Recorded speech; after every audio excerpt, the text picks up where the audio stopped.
Linh đang ở tại trung tâm của thành phố Trùng Khánh mọi người nhé. Và đây nữa đây, đó, một cái tòa nhà rất là ấn tượng luôn, đẹp và phát triển cực kỳ luôn. Ở bên ngoài thì chúng ta sẽ cảm nhận được. Wow, bạn nữ này xinh lắm. Đấy, dưới này lại có những con đường khác. Đúng là rất là dễ bị lạc lối ở Trùng Khánh. Ôi trời ơi, nó hoành tráng quá. Wow, nó đẹp quá mọi người ạ. Và đây lại là một cái cây nước công cộng này. Đó, chúng ta có thể lấy nước nóng hoặc là nước mát ở đây. Linh đang đi dưới một cái lối là ở trên là một cái cây cầu mọi người ạ. Trên là cây cầu và dưới thì nó như thế này đây. Trông rất là ok. Xe su su. Ngon chưa? Đó.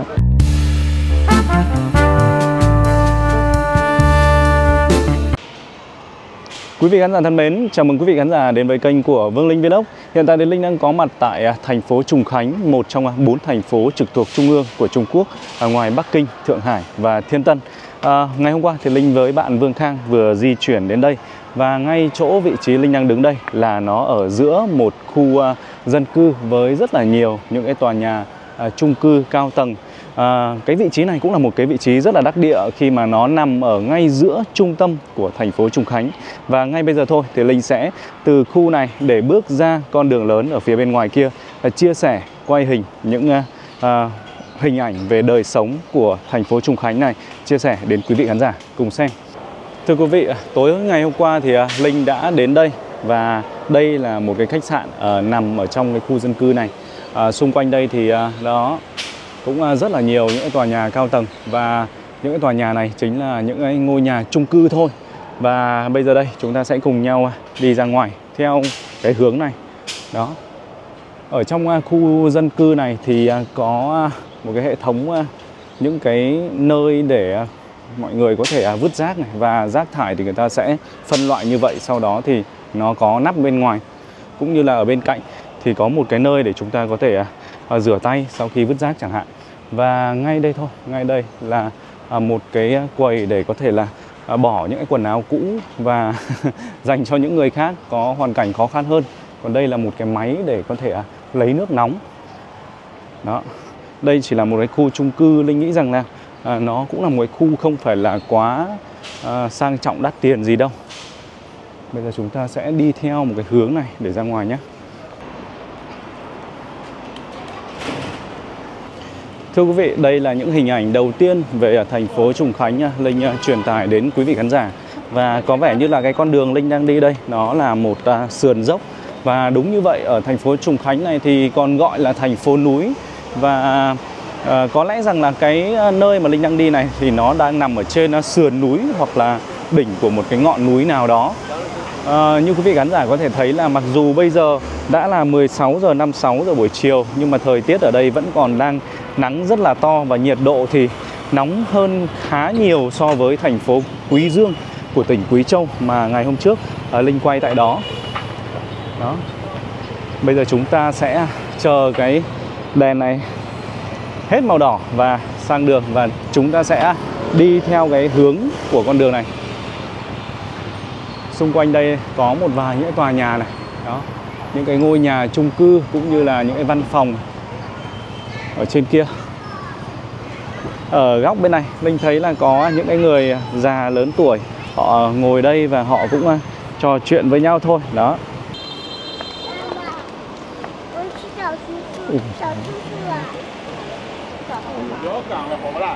Mới ra đường có tầm 10 phút thôi mà Linh đã hiểu là tại sao là những cái người Trung Quốc ở Trùng Khánh này đến mùa hè là họ phải đi đến những cái nơi như là Quý Châu chẳng hạn để có thể là tránh nóng, bởi vì là cái thời tiết ở đây nó cực kỳ là nóng luôn.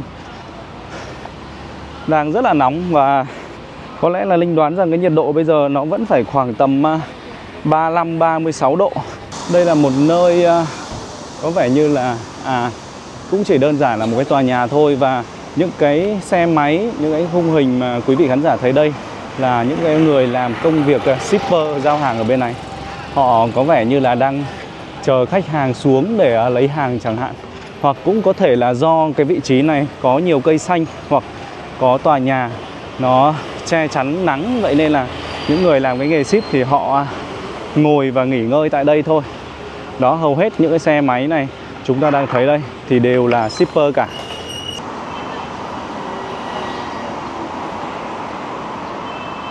Vì mình đang bước theo cái hướng là lên dốc cho nên là cái cảm giác là nó sẽ mệt hơn nhiều so với là chúng ta đi xuống dốc ở cái hướng dưới kia. Và ngay bên này thưa quý vị khán giả, chúng ta sẽ thấy một bức tường thành, đúng đậm chất là một bức tường thành luôn. Đó, ngay bên này này, người ta vẫn còn đang giữ lại cái lối kiến trúc từ ngày xưa ấy, cho nên là nhìn nó có cái hình ảnh rất là gọi là cổ kính ấy. Đấy. Còn đây là một cái trạm xe buýt này, trạm dừng chờ xe buýt ở đây. Đó, mã của chuyến xe buýt này có tên là 465. Và ở Trùng Khánh này thì sẽ nổi bật với những chiếc taxi màu vàng như này mọi người nhé. Chiếc taxi màu vàng này thì sẽ rẻ hơn so với taxi của những hãng khác, những cái màu khác.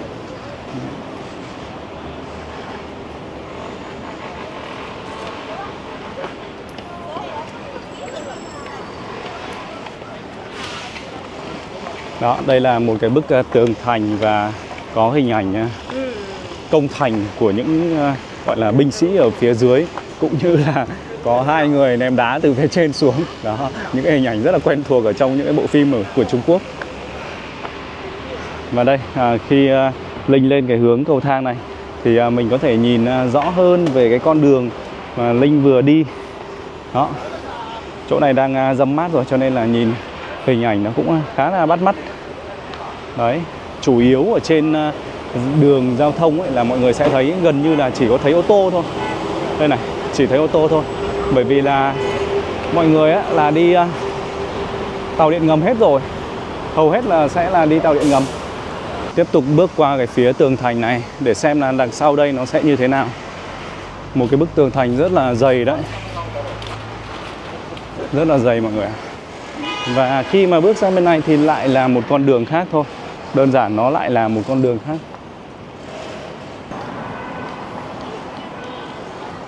Ở đây có một cái toilet công cộng này. Đó. Trên này thì Linh thấy hình ảnh của một người làm cảnh sát giao thông. Họ đang dừng xe tại đó và chắc là đang làm nhiệm vụ. Đây này, nhìn đường thì sạch như vậy ấy, bởi vì là những người quét rác này họ quét từng cái gọi là từng cái gạt tàn thuốc luôn mọi người.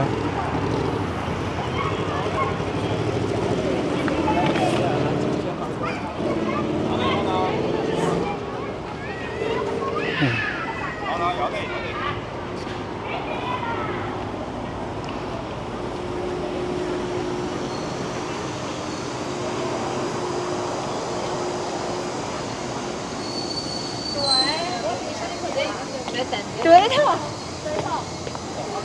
Hàn Quốc có thứ gì đấy?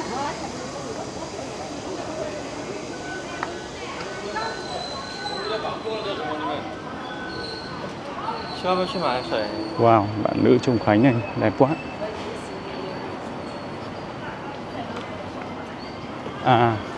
Ở đây có một cái bệnh viện. Cái nơi mà cầu thang này lên chính là một cái bệnh viện. Linh nhìn thấy cái chữ hospital ở kia.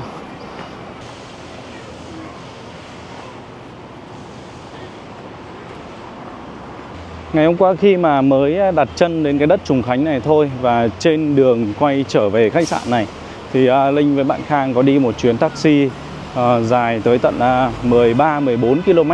Và trong cái quá trình di chuyển đó thì Linh đã được ngắm nhìn nhiều những cái cung đường của Trùng Khánh và những cái công trình, tòa nhà cũng như là đời sống ở bên cạnh đường. Và mình cảm thấy rằng là wow, cái thành phố này nó thực sự là rất là ấn tượng và có cực kỳ nhiều thứ có thể quay và chia sẻ đến quý vị khán giả. Đó. Và ở đây thì đúng là ngay gần như là trung tâm của thành phố thôi. Và những cái con đường ở đây thực sự là nó rất là nên thơ luôn. Nó rất là nên thơ và chắc chắn là nếu mà quý vị khán giả đến du lịch tại Trùng Khánh này thì sẽ không hề thất vọng đâu. Chỉ có điều là cái mùa này đang khá là nóng, thời tiết đang khá là nóng. Mình nghĩ rằng là chờ đến khoảng mùa thu thì đến với thành phố này nó sẽ còn đẹp hơn nhiều nữa. Ở đây là một cái khuôn viên giữa những con đường, một cái khuôn viên giữa những con đường. Đó, nó cũng rất là rộng luôn.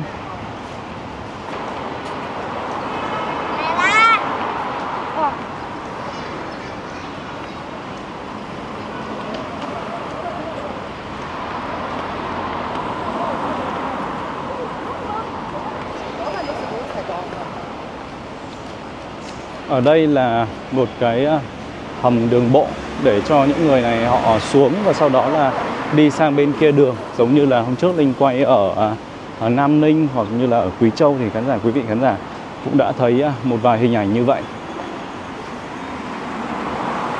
Đúng là do cái địa hình này là địa hình đồi núi, vậy nên là mình sẽ thấy nhiều những chiếc xe máy hơn là những cái chiếc xe máy điện đấy mọi người ạ.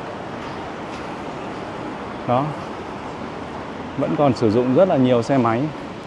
Wow, đi bộ một chút thôi mà đã khá là mệt rồi. Và đúng là ở Trùng Khánh này thì có rất là nhiều những cái góc hình ở trên đường thôi, chả cần phải đi đến những cái địa điểm du lịch thì đã thấy nó rất là đẹp mắt rồi mọi người ạ. Từ ánh sáng, cây cối cho đến là mọi thứ luôn, cho đến là những cái kiến trúc về những cái công trình ấy, thì đã tạo nên được những cái gọi là hình ảnh rất là đẹp rồi. Thì chúng ta hoàn toàn đứng ở những cái vị trí như này thôi thì chụp hình lên đã rất là bắt mắt rồi, chứ còn chưa cần phải đi đến những cái địa điểm du lịch cụ thể nào cả.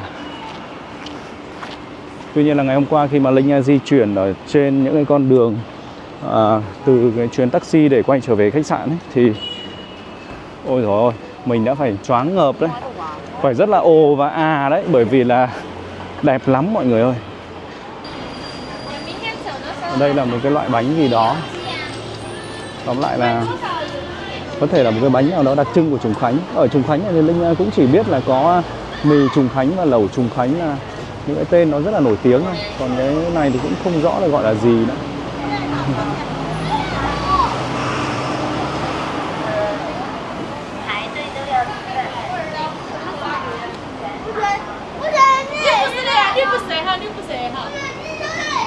Tối hôm qua đến và Linh cũng đã kịp đi ăn uống ấy, thì mình thấy rằng là cái giá thành ở tại thành phố Trùng Khánh này thì những cái cửa hàng bình thường, bình dân ấy, thì nó đã đắt hơn ở với cái khu vực Quý Châu cũng khoảng tầm 40-50% rồi.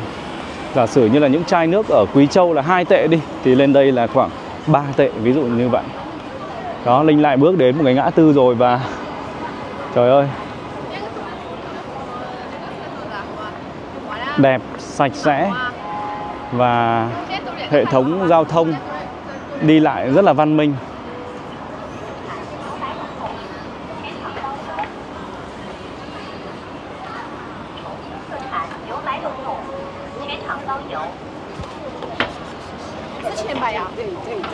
Ở đây có một số những ngôi nhà nó có kiến trúc khá là đặc biệt này, và ở đây những cái thương hiệu cà phê lớn người ta đã thuê.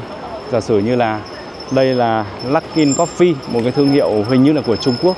Còn bên này là Starbucks Coffee này, tòa nhà này Starbucks này. Đấy.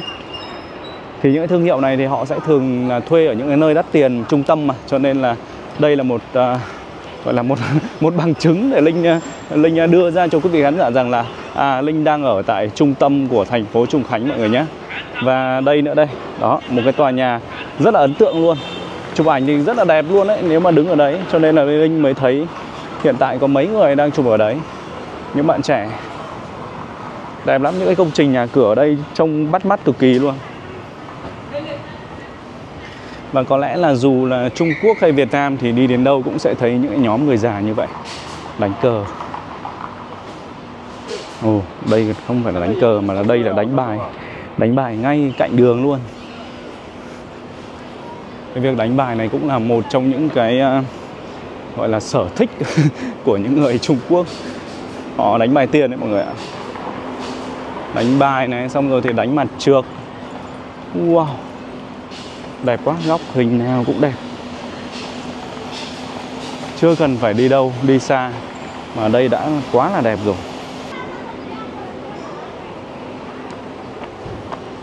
Và đây lại là một cái cây nước công cộng này. Đó, chúng ta có thể lấy nước nóng hoặc là nước mát ở đây. Ở Trung Quốc thì họ có cái nhu cầu về nước ấm rất là nhiều, vậy nên là họ sẽ trang bị những cái hệ thống cây nước công cộng như thế này.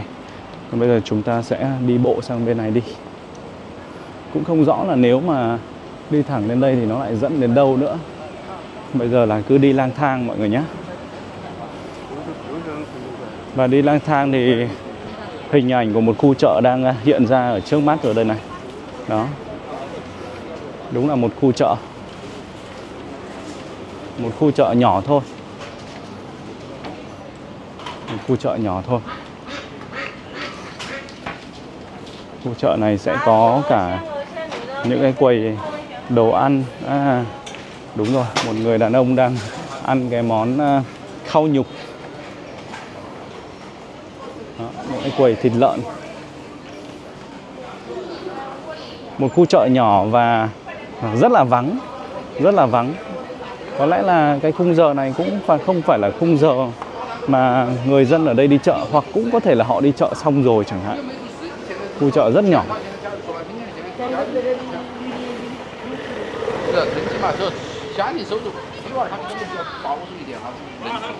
Lại bước ra đến những cửa hàng khác rồi. Đó, góc nào thì cũng đẹp mắt luôn. Nhìn ở đâu cũng thấy đẹp mắt mọi người ạ. Đây, đứng ở đây cũng thấy đẹp mắt. Linh lại tiếp tục mua nước thôi, bởi vì là chỉ cần đi bộ một chút thôi thì đã rất là khát rồi. Y pen ninh nướng sủi. Pin. Ok. Đây. Nhìn này, bây giờ thanh toán này. Thanh toán là không phải là đây. Chỉ như thế thôi là được mọi người ạ. Nó quá là tiện lợi luôn. Đó, 4 tệ. 4 tệ là khoảng 18.000 mọi người. Và Linh ngồi chờ ngoài thôi. Thưa quý vị, sau khi Linh ngồi nghỉ uống nước ở đây một lúc thì bây giờ chúng ta sẽ lại tiếp tục đi xuống hướng phía dưới của cái con dốc này. Đúng là thực sự là mình không biết là ở đâu là đỉnh dốc mà đâu là giữa dốc luôn ấy, khi mà di chuyển ở trong xung quanh cái khu vực thành phố này mà Linh đi từ nãy. Và vì là ở trong này thì có những cái chiếc xe điện, xe máy người ta cần phải đi ấy, cho nên là họ vẫn làm những cái một cái con đường nho nhỏ như này. Đó, ngoài những cái cầu thang bộ để cho những người là những phương tiện có thể đi lại được. Ví dụ như là đây này. Đó. Ở cái góc nhìn này thì Linh thấy rất là đẹp mắt này. Quá là đẹp luôn. Đứng đây chụp ảnh thì chắc chắn là sẽ có những cái bức hình rất là đẹp để sống ảo. Nó đơn giản chỉ là ở giữa những cái khu nhà thôi, hoặc là giữa những cái khu trung tâm thương mại thôi. Và đã thấy là nó rất là ấn tượng như vậy rồi. Dần dần bước xuống phía dưới này thì mình lại đến với những cái con đường ở đây rồi. Thành phố này về khách sạn mọi người ạ. Về khách sạn này Linh thấy rất là bất ngờ khi mà cái chi phí để thuê khách sạn ở đây Linh thấy còn rẻ hơn là ở tại thành phố Quý Dương mà hôm trước Linh đi. Trong khi thành phố Quý Dương là nó thuộc top tỉnh nghèo. Còn đến đây thì lại là một trong những thành phố trực thuộc trung ương rồi. Nhưng mà cái khách sạn ở đây thì lại rất là bất ngờ khi mà nó lại rẻ hơn ở kia. Có lẽ là bởi vì đây là một cái thành phố du lịch, xong rồi thì có nhiều khách sạn hơn, vậy nên là người ta cạnh tranh nhau. Nên là những người hành khách du lịch như chúng ta thì có thể là thuê được khách sạn với nhiều lựa chọn hơn, giá nó sẽ tốt hơn. Có vẻ như là đây là một cái đoạn đường nào đó và buổi tối sẽ có phố đi bộ chẳng hạn. Đấy.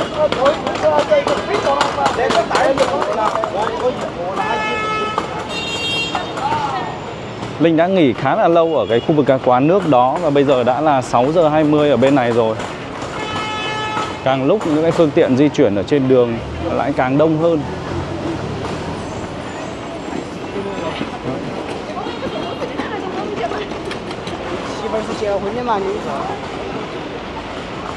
Về khách sạn thì rẻ hơn rồi, tuy nhiên là về ăn uống thì nó sẽ đắt hơn. Về ăn uống nó sẽ đắt hơn so với thành phố trước đó. Đẹp lắm, nhìn nó rất là hiện đại luôn cái thành phố này. Trùng Khánh nổi tiếng với rất là nhiều những địa điểm du lịch. Rồi thì là nổi tiếng với những cái gọi là tuyến metro, tuyến tàu điện ngầm ấy, mà nó xuyên qua những cái ngôi nhà ấy mọi người ạ. Nó đi xuyên qua những cái ngôi nhà hoặc là những cái trung tâm thương mại, những cái khu chung cư. Ở một cái ngã tư vào chiều tối là như thế này đây quý vị ạ. Nó tấp nập toàn xe cộ. Đẹp mắt quá. Wow. Ở đây có một bạn nữ đang chụp hình cũng rất là đẹp này. Đấy. Bạn này xinh và cái này là chụp quảng cáo. Không phải quảng cáo đâu, chỉ đơn giản là chụp lấy cảnh thôi. Đẹp và phát triển cực kỳ luôn. Ở bên ngoài thì chúng ta sẽ cảm nhận được. Wow, bạn nữ này xinh lắm. Đó, và ngay bên này thôi thì lại là một cái tòa nhà khác. Có vẻ như là đây đều là những tòa nhà quan trọng của thành phố này. Có thể là một cơ quan về chính quyền hay gì đó. Đó, và ngay dưới lòng đất đây thôi thì sẽ có một cái tuyến là tuyến metro, tuyến tàu điện ngầm.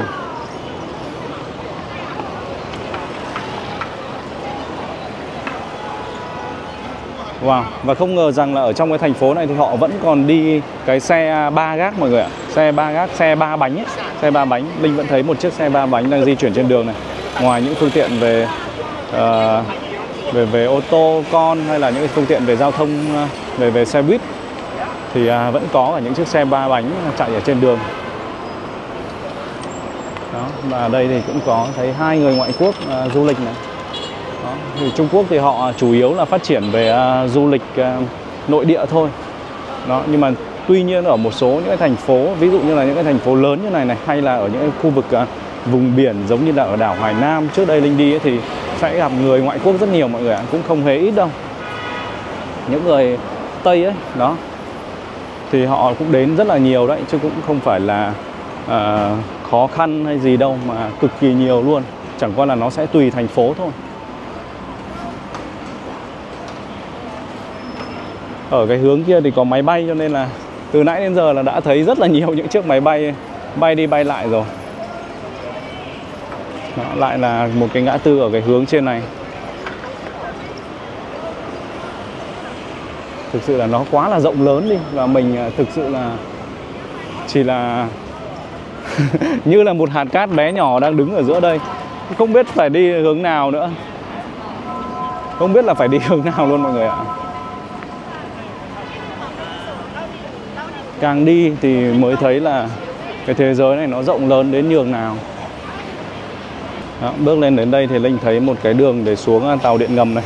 Cái hệ thống tàu điện ngầm của thành phố Trùng Khánh này là đứng thứ 3 tại Trung Quốc, sau Thượng Hải và Bắc Kinh, với cái chiều dài là hơn 500 km. Quy mô về diện tích và dân số của thành phố Trùng Khánh này thì cũng đứng ở top đầu Trung Quốc luôn, số 1 luôn mọi người ạ. Về dân số là hơn 32 triệu người tính đến cuối năm 2023. Còn về diện tích là trên 86.000 km vuông. Đó. Khi mà Linh bước đến đây ấy, và nhìn ra cái hướng xa xa ngoài kia kìa, thì mình mới biết rằng là mình đang đứng ở trên một cái nơi rất là cao và có thể ngắm nhìn toàn cảnh, gọi là những cái góc nhìn khác về thành phố thì đúng hơn, chứ còn để mà có thể nhìn hết cả cái thành phố này thì đúng là không thể đâu. Và có những người giàu thì cũng có những cái người có đời sống như thế này, họ vẫn sử dụng những gánh hàng rong để mà bán hàng, nghĩ không? Đó, và đây là một gánh hàng rong của cô này, Quả Mận. Bây giờ Linh sẽ lại chờ đèn và cùng những người này để bước sang cái hướng bên kia. Ở bên kia thì chúng ta sẽ ngắm nhìn được một góc nhìn về thành phố ở hướng bên kia, cũng rất là đẹp mắt. Đây là đường phố của họ này. Hiện tại là 18 giờ 37 phút. 18 giờ 37 phút. Đường toàn là kiểu dốc thôi nhé mọi người, rất là nhiều những con dốc.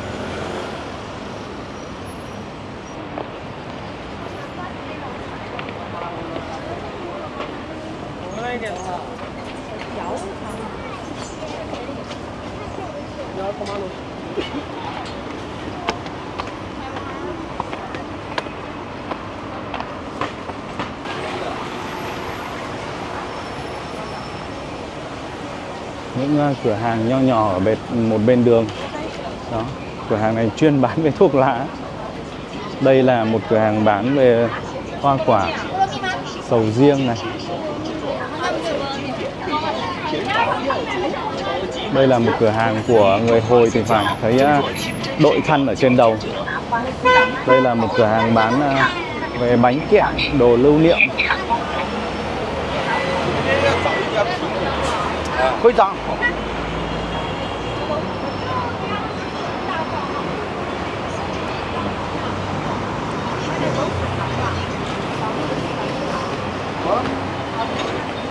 Ở đây nhìn góc nhìn nào cũng thấy đẹp luôn. Góc nào cũng thấy bắt mắt. Nó phát triển hơn rất nhiều so với Quý Châu hôm nọ Linh đi. Lúc nãy thì Linh đã bước từ những cái khu nhà ở bên kia đó, và bây giờ thì đã sang bên này đường để cố gắng nhìn qua những cái khu vực đằng sau của những cái ngôi nhà này thì sẽ thấy một hình ảnh thành phố khác nữa. Đấy, dưới này lại có những con đường khác. Đúng là rất là dễ bị lạc lối ở Trùng Khánh. Bây giờ thưa quý vị, khi mà đi đến cái vị trí này thì sẽ có một cái nơi để chúng ta có thể dành cho người đi bộ có thể đứng và ngắm nhìn về bên kia của thành phố. Ôi trời ơi, nó hoành tráng quá. Wow, nó đẹp quá mọi người ạ. Ở dưới này là những cái khu nhà cổ ấy. Tuy nhiên là cái hướng Linh quay này nó đang bị ngược sáng, nó hơi khó nhìn một chút. Đây này, đây, đẹp chưa? Ở giữa lòng thành phố đấy. Và có lẽ là đây là một cái khu phố dành cho cái việc là buổi tối những hoạt động về đêm, khu phố đi bộ này. Xong rồi là những cái quán ăn, nhà hàng ở dưới này sẽ rất là nhiều. Đẹp kinh khủng luôn. Và phía xa xa thì lại là những cái tòa nhà cao tầng. Đó, đẹp, đẹp, thực sự là đẹp. Cảnh thì nói thật là nó quá là đẹp đi mọi người ơi. Quá là đẹp đi. Tuy nhiên là hôm nay trong tập này thì Linh sẽ tập trung thiên hướng quay về đời sống và những cái gì mang tính đời thường hơn. Còn những cái địa điểm về vui chơi, du lịch thì có lẽ là Linh sẽ dành quay một tập khác. Đó, ở đây có hai bạn nữ rất là xinh xắn này, mặc đồ cũng là rất là đẹp để mà lát nữa chụp hình. Đó, đây cũng là một cái vị trí có lẽ là nó rất là đắc địa, vậy nên là Linh thấy có những người cầm cờ du lịch này thì chắc là những cái đoàn du lịch cũng sẽ đến đây và chụp hình check in nhiều. Hy vọng là gặp một ai đó Việt Nam ở đây ngoài bạn Vương Khang. Đẹp thật sự luôn.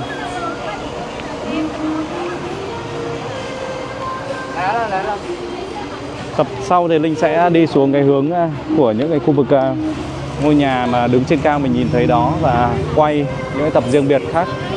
Còn bây giờ thì mình sẽ lại tiếp tục đi loanh quanh ở trên đường, xem những hình ảnh về đời sống trước. Đẹp nhỉ? Đường phố, mọi thứ trông rất là đẹp. Và khi mà đến Trùng Khánh này rồi thì cái việc tiếng Trung ấy, khi mà giao tiếp bằng tiếng Trung ấy, thì chúng ta sẽ thấy là những cái ngôn ngữ về địa phương của họ ấy, nó rất là rõ rệt, cho nên là đôi khi rất là khó để mà giao tiếp luôn đấy. Mặc dù là mình có thể giao tiếp cơ bản bằng tiếng Trung một chút đấy.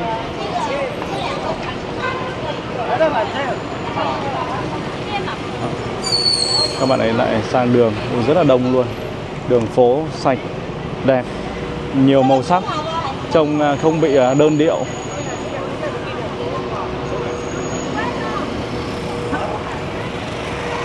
Hệ thống đèn tín hiệu giao thông đó, rất nhiều.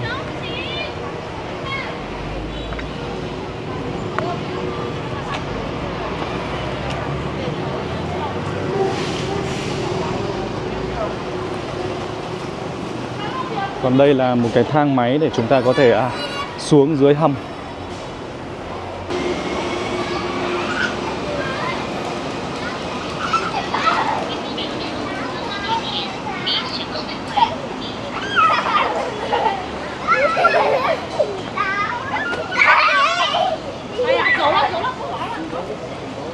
Đến thành phố này là gần như là không muốn nói gì nhiều luôn mọi người ạ. Bởi vì nó đẹp quá. Nó quá là nhiều cái mà nó ấn tượng quá. Cho nên là không biết phải nói gì.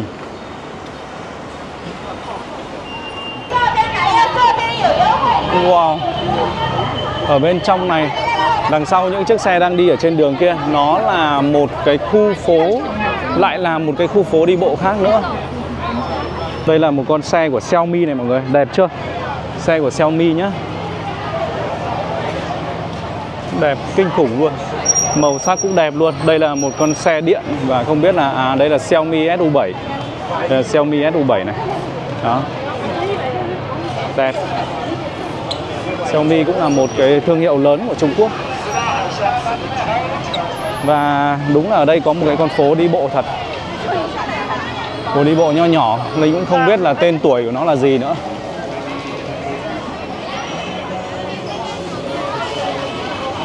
Vì Trung Quốc, những cái thành phố Trung Quốc nó quá là rộng đi, cho nên là những cái con phố này thì thường xuyên xuất hiện ở trên nhiều những tuyến đường.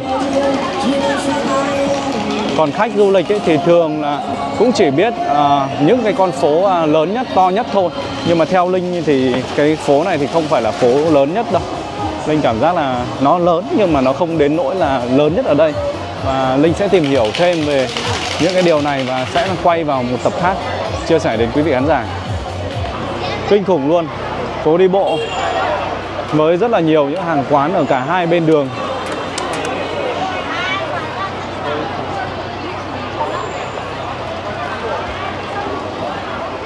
Quán nào cũng đầy ắp người đang xếp hàng.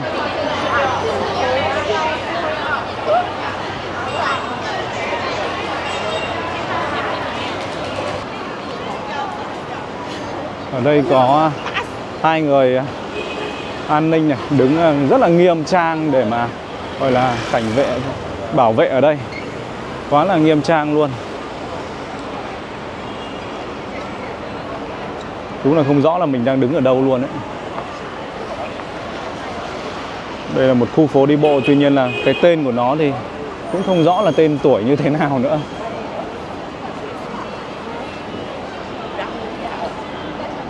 Linh bước từ nãy đến giờ thì quanh khoảng là cũng hơn 1 tiếng rồi. Và thực sự là Linh đã bị mất định hướng đi nào là để quay trở về khách sạn rồi. Tại vì những cái con đường ở đây nó cứ rất là nhiều những cái đường nhỏ đan xen với nhau. Xong rồi nó có những cái hệ thống gọi là ở bên dưới nữa, những cái đường cầu thang để đi xuống dưới xong lại lên trên. Đó, cho nên là chỉ cần đi một tí thôi là mình đã bị gần như là có thể nói là lạc mất rồi. Quý vị khán giả có thể thấy này, toilet có mặt ở khắp mọi nơi. Những nhà vệ sinh công cộng ấy, có mặt ở khắp mọi nơi luôn. Cho nên là cái việc chúng ta đi ra ngoài nó cực kỳ là tiện lợi ở Trung Quốc. Ngoài ra thì cái hệ thống về giao thông công cộng cũng cực kỳ phát triển và rẻ. Đặc biệt là nó rẻ. Ví dụ như là đi tàu cao tốc mỗi km tính ra nó chỉ khoảng từ 1.500 cho đến 2.000 thôi mọi người. Nó còn rẻ hơn là cái việc là chúng ta đi xe buýt cơ. Trùng Khánh này nằm trong top 5 thành phố phát triển nhanh nhất của Trung Quốc mọi người ạ. Với GDP trung bình hàng năm là từ 6 đến 7% trên một năm. Và đây cũng là cái trung tâm về công nghệ cũng như là AI của Trung Quốc. Giả sử như là có Alibaba, có Tencent này, có trung tâm nghiên cứu và phát triển tại thành phố này. Đó, đây cũng là một cái thành phố thông minh với cái hệ thống giao thông tự động. Và hạ tầng thì thuộc diện là đẳng cấp thế giới rồi. Đó, đây là một cái tòa nhà nó có cái kiến trúc rất là độc lạ này. Không biết nó là gì luôn.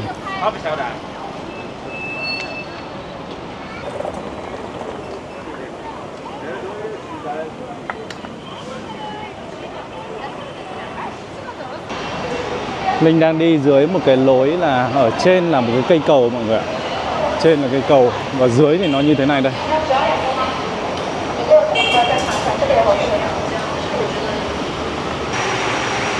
Vô tình gặp một biệt đội cứu hỏa. Họ đang tập luyện thôi. Đó. Xe cứu hỏa. Wow. Wow. Nhìn những con xe buýt đằng trước kìa. Nó cực kỳ là nhiều màu sắc và đẹp mắt. Cái cung đường này, đoạn đường này cũng rất là đẹp để chụp hình này. Đẹp thật sự luôn. Đúng là Trung Quốc sao lại có thể có những thành phố đẹp như vậy nhỉ? Người ta vẫn có những hàng quán mà kiểu như là bày ở bên ngoài, ở trên cái khu vực vỉa hè như này mọi người. Đó. Ở đây là một hàng quán của hai ông bà cụ. Hai ông bà cũng khá là già rồi. Nho này 10 tệ, 8 tệ, 10 tệ 1 cân. Đó.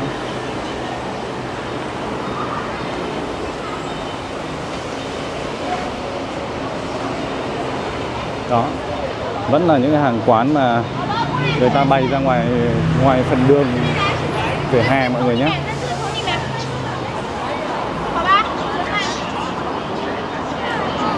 Không rõ là cái quán gì nữa mà người ngồi chờ bên ngoài nó đông kinh khủng luôn. Đây, chỉ ngồi chờ để gọi là đến lượt lấy đồ thôi, nhưng mà nó cũng đông như vậy. Càng lúc thì trời càng tối hơn rồi. Linh thì cũng đang bước theo hướng đường về khách sạn, bởi vì là Linh đang nhìn đi theo bản đồ. Bây giờ đã là đây, thưa quý vị, 19 giờ 53 phút. Trời còn như này đây.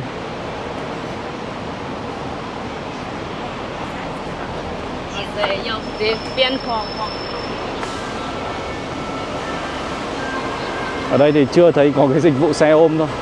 Hay là người này chắc là người làm xe ôm nhỉ? Đó. Đây là ở bên dưới chân của một cây cầu vượt qua đường. Những người có hoàn cảnh kém hơn thì họ sẽ tận dụng những cái vị trí như này để mà bán hàng. Ăn loại nào được nhỉ? Chưa cơ. Ok. Đấy. Mát quá.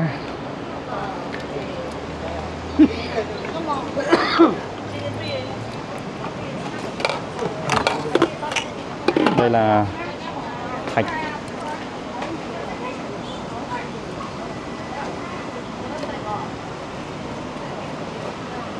Toa xảo su su. Toa xảo 3 yuan. 8 tệ mọi người ơi. Thường thì món ăn vặt ở trên đường phố của Trung Quốc thì nó cứ 10 tệ. Cứ như vậy thôi.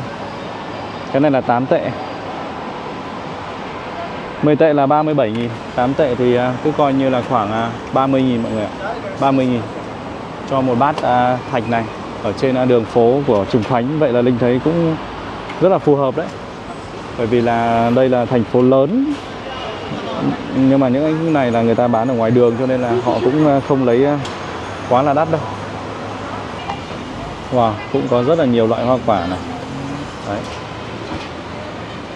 Trông ngon đấy nhá. 8 tệ như vậy là quá là ok. Khoảng 30.000 thôi. Mà ở ngay tại thành phố Trùng Khánh của Trung Quốc. Trông rất là ok. Xe su su. Ngon chưa? Đó, đây thưa quý vị. Trông rất là ngon luôn đấy. Nói chung là nó là thạch, xong rồi thì lẫn lộn hoa quả với nhau. Các loại hoa quả như là nho này, dưa hấu, các thứ.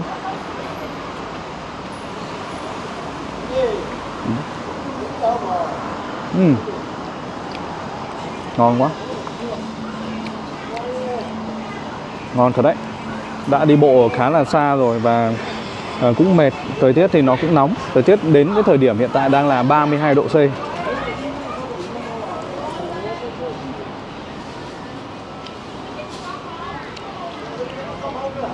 Linh dự kiến là sẽ ở Trùng Khánh này lâu lâu một chút, xong rồi thì đi quay rất là nhiều những ngõ ngách khác nhau. Bởi vì là hôm nay mặc dù là mình đi bộ cũng loanh quanh khá xa rồi, tuy nhiên là nó cũng chỉ là một cái góc nhỏ của cái thành phố Trùng Khánh này thôi. Và còn rất là nhiều điều để chúng ta có thể khám phá ở những tập tiếp tới. Ở dưới này có một vài quán ăn mà khi Linh nhìn lên cái bảng giá thì thấy là cái giá trung bình của nó thì cũng khoảng 15 tệ thôi. 15 tệ thì tương đương với những cái thành phố khác mà mình ăn. Đây là những cái cửa hàng nó mang tính phổ thông, đời thường, dành cho tầng lớp thấp hơn. Tuy nhiên là không biết phải gọi như thế nào, bởi vì tiếng Trung thì mình không biết đọc. Đó, và ở đây thì thấy cũng có cơm các thứ. Ngoài cơm ra thì còn có những cái món mà liên quan đến mì nữa. Thì gần như là mấy ngày hôm nay là Linh đã không ăn cơm rồi. Đây thưa quý vị, đang đi ở bên trên đường này. Tuy nhiên là khi mà nhìn sang này thì lại thấy những con đường khác ở bên dưới. Đúng là kiểu mình đi lại mà mình không biết rõ là chỗ nào thì mới là trên cao nhất hay là chỗ nào đang là ở dưới nữa. Mà nhiều khi lại còn có một cái con đường nó lại còn cao hơn cả con đường này cũng nên. Thưa quý vị, mặc dù là có bản đồ đấy nhưng mà đi mãi không đến được gọi là khách sạn của mình. Ở bên này có cái quán lẩu trông khá là ngon. Lẩu Trùng Khánh cũng nên. Trông thôi thì đã thấy rất là cay rồi. Lại lên dốc. Ở bên này thì lại là có những cái khu nhà chung cư và cũng rất là nhiều người ta quay vào như những cái chuồng cọp ấy. Đấy.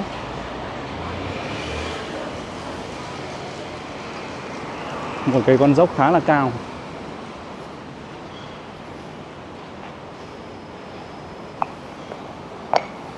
Đây là những cục sạc cho thuê. Đó, những cục sạc cho thuê. Không rõ là lên theo cái con đường của bản đồ chỉ như thế này có đã đúng chưa nữa cơ. Bên này đây là một cái nơi đổi pin. Cái dãy này lại là một cái dãy mà đổi pin. Đấy, đổi pin cho những chiếc xe điện.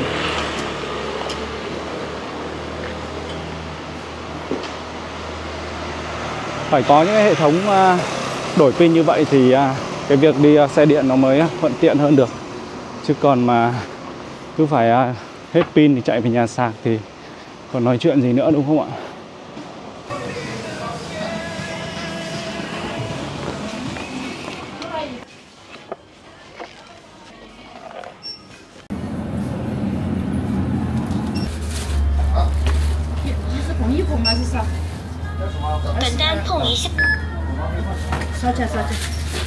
Thưa quý vị, sau gần 4 tiếng đồng hồ thì Linh đã quay trở về gần với khách sạn rồi đây. Trong tập này thì Linh đã có một cái hành trình đi bộ cũng gần đây thôi quanh khu vực khách sạn này, và cũng quay được một vài những hình ảnh về đời sống, về giao thông cũng như là về một vài những cái kiến trúc phong cảnh ở gần cái khu vực này để chia sẻ đến quý vị khán giả về một thành phố mới mà Linh cũng mới đặt chân đến, có tên là thành phố Trùng Khánh, một trong 4 thành phố trực thuộc trung ương của Trung Quốc. Chúng ta đã đã nhìn thấy về đời sống, về phương tiện giao thông và về những con phố, con hẻm nho nhỏ của họ. Thì trong những tập tới thì Linh chắc chắn là sẽ còn đi thêm nhiều những ngóc ngách khác của thành phố này để quay, ghi hình và chia sẻ nhiều hơn đến quý vị khán giả cùng xem và hiểu biết hơn, biết thêm những cái thông tin về đời sống, về du lịch tại thành phố Trùng Khánh của Trung Quốc. Cảm ơn quý vị khán giả đã theo dõi video. Xin chào và hẹn gặp lại.